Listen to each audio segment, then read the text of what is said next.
नमस्कार साथियों, तो स्वागत है आपका हमारे online study channel power study point पर। तो दोस्तों, हमने वनपाल एवं वन रक्षक के लिए राजस्थान जीके के अति महत्वपूर्ण प्रश्नों की सीरीज शुरू की है। इसलिए वीडियो को आप ज़रा भी स्किप ना करें, क्योंकि वीडियो आपके लिए बहुत ही हेल्पफुल होने वाला है। तो चलो वीडियो को शुरू करते हैं। तो आपका पहला सवाल है, दिल्ली के सुल्तान अलाउद्दीन खिलजी के मेवाड़ आक्रमण के समय वहाँ का शासक कौन था? दिल्ली के सुल्तान अलाउद्दीन खिलजी के मेवाड़ आक्रमण के समय वहाँ का शासक कौन था? तो आपको याद रखना है, वहाँ का शासक था रतन सिंह। ठीक है, तो दोस्तों आपको 25% दिए जाएंगे, जिसमें से आपने कितने प्रश्न सही किए हैं वो हमें जल्दी से जल्दी कमेंट करके ज़रूर बताएं। इसलिए मैं प्रश्न पढ़ूँ उससे पहले आप उत्तर तैयार रखें, जिससे कि आपकी प्रिपरेशन होते रहे। तो अगला प्रश्न देखते हैं। अगला सवाल है कि मेवाड़ के किस शासक ने भूताला के युद्ध में दिल्ली के सुल्तान इल्तुतमिश की सेना को वापस जाने पर विवश किया? मेवाड़ के किस शासक ने भूताला के युद्ध में दिल्ली के सुल्तान इल्तुतमिश की सेना को वापस जाने पर विवश किया?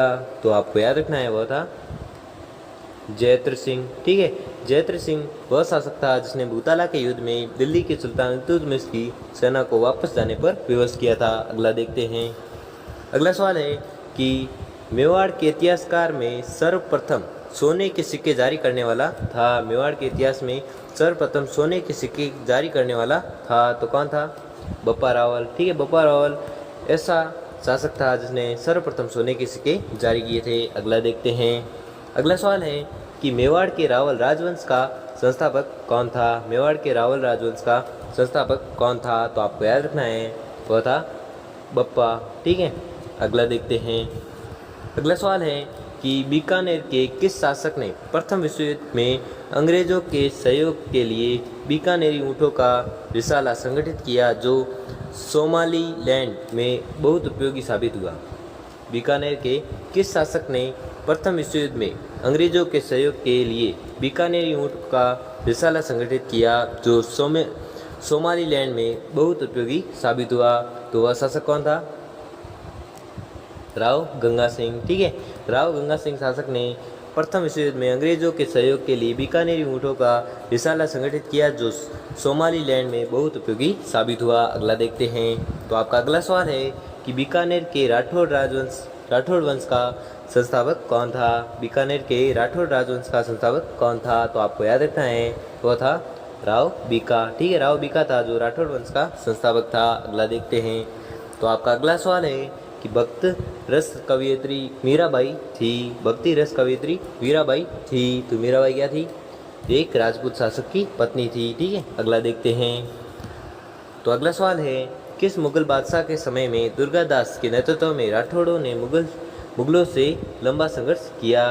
किस मुगल बादशाह के समय में दुर्गादास के नेतृत्व में राठौड़ों ने मुगलों से लंबा समय से संघर्ष किया? तो आपको याद रखना है, वह है औरंगजेब। ठीक है, औरंगजेब मुगल बादशाह के समय में दुर्गादास के नेतृत्व में राठौड़ों ने लंबे समय तक संघर्ष किया। अगला देखते हैं। तो आपका अगला सवाल है कि किस राठौड़ शासक की मृत्यु मुगल बादशाह की ओर से अफगानों से युद्ध करते हुए सीमा प्रांत के जमरूद नामक स्थान पर हुई? किस राठौड़ शासक की मृत्यु मुगल बादशाह की ओर से अफगानों से युद्ध करते हुए सीमा प्रांत के जमरूद नामक स्थान पर हुई? तो वह शासक कौन था? जसवंत सिंह। ठीक है, अगला देखते हैं।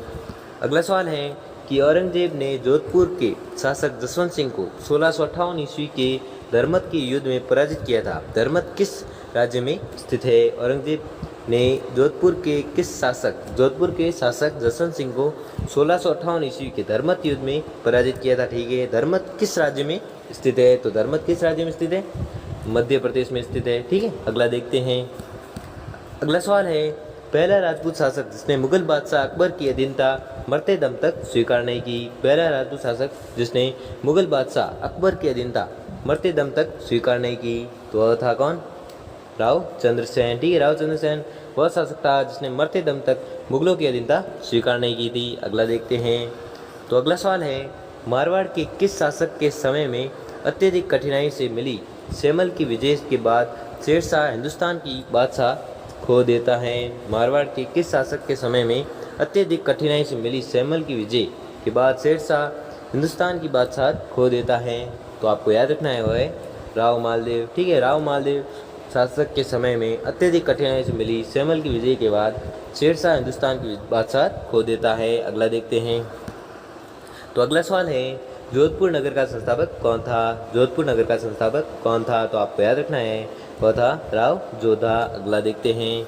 अगला सवाल है कि मारवाड़ के राठौड़ वंश का संस्थापक कौन था? मारवाड़ के राठौड़ वंश का संस्थापक कौन था? तो आपको याद रखना है, वह है सिंहा। ठीक है, सिंहा था जो मारवाड़ के राठौड़ वंश का संस्थापक था। अगला देखते हैं। अगला सवाल है, किसने आबू पर्वत पर दिलवाड़ा गांव में 1031 ईस्वी में ऋषभदेव आदिनाथ का मंदिर बनवाया था? किसने आबू पर्वत पर दिलवाड़ा गांव में 1031 ईस्वी में ऋषभदेव का मंदिर बनवाया था? तो आपको याद रखना है, वह है विमल शाह वैश्य। ठीक है, विमल शाह वैश्य था जिसने आबू पर्वत पर दिलवाड़ा गांव में 1031 ईस्वी में ऋषभदेव का मंदिर बनवाया था। अगला देखते हैं। अगला सवाल है, भोज परमार की रचना सर्रांगण सूत्रधार किस विषय से संबंधित है? तो आपको याद रखना है, वह संबंधित है स्थापत्य शास्त्र से। ठीक है, स्थापत्य शास्त्र से संबंधित है। अगला देखते हैं। अगला सवाल है कि किस परमार शासक के बारे में यह अनुश्रुति मिलती है कि हर कवि को उसके हर श्लोक पर 1 लाख मुद्राएं प्रदान करता है? किस परमार शासक के बारे में यह अनुश्रुति मिलती है कि वह हर कवि को उसके हर श्लोक पर 1 लाख मुद्राएं प्रदान करता था? तो आपको याद रखना है, वह था धारावर्ष। ठीक है, धारावर्ष वह शासक था, वह परमार शासक था जिसके बारे में यह अनुश्रुति मिलती है कि वह हर कवि को उसके हर श्लोक पर 1 लाख मुद्राएं प्रदान करता था। अगला देखते हैं। अगला सवाल है कि मालवा के परमार शासकों में से किसे सबसे महान शासक माना जाता है?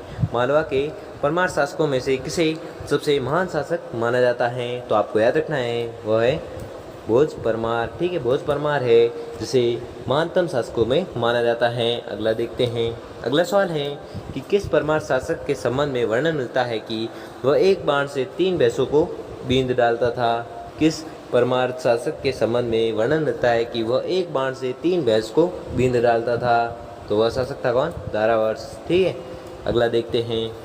अगला सवाल है कि अरब यात्री अल मसूदी ने किस प्रतिहार शासक के राज्यकाल में प्रतिहार राज्य की यात्रा की? अरब यात्री अल मसूदी ने किस प्रतिहार शासक के राज्यकाल में प्रतिहार राज्य की यात्रा की थी? तो आपको याद रखना है, वह महिपाल। ठीक है, महिपाल शासक के राज्यकाल में प्रतिहार राज्य की यात्रा की थी किसने? अल मसूदी ने। अगला देखते हैं।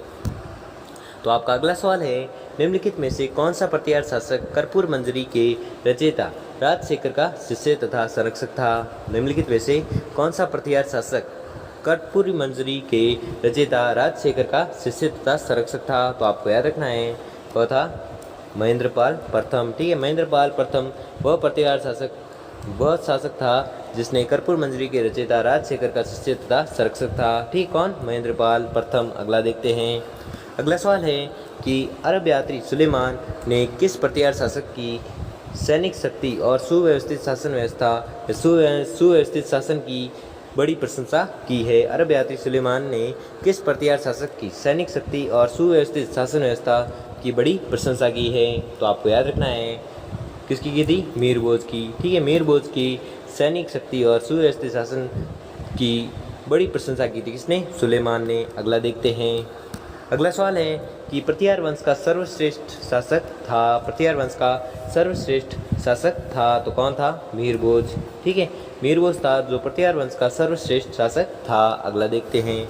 अगला सवाल है कि कन्नौज पर आधिपत्य स्थापित करने के लिए त्रिपक्षीय संघर्ष की पहल किसने की?